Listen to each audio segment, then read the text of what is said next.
گھروں میں شادی بیاہ ہوتی ہیں، مہینوں پہلے سے شاپنگ شروع ہوتی ہے، کپڑے بن رہے ہیں، جویلری لائی جا رہی ہے، اور کچن کا سامان خریدا جا رہا ہے، بیڈ شیٹیں خریدی جا رہی ہیں، کئی مرتبہ مکان کو پورا کلر کیا جاتا ہے۔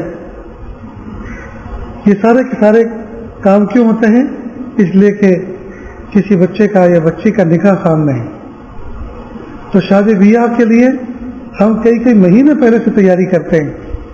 رمضان مبارک کا مہینہ مومن کی روح کی بالغگی، مومن کی روح کی ترقی کا مہینہ ہے، مومن کے گناہوں کی معافی کا مہینہ ہے، جہنم سے چھٹکارے کا مہینہ ہے۔ لیکن افسوس کہ امت میں اکثر کو تو اس مہینے کا نام تک کا معلوم نہیں کہ یہ کون سا مہینہ چل رہا ہے اسلامی۔ ہے تو کتنے بڑے افسوس کی بات ہے۔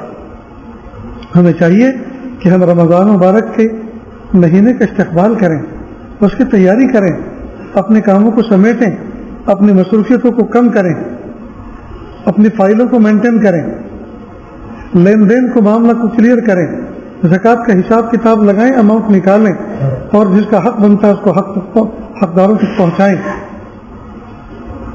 اور رمضان کو یکسوئی کے ساتھ گزاریں۔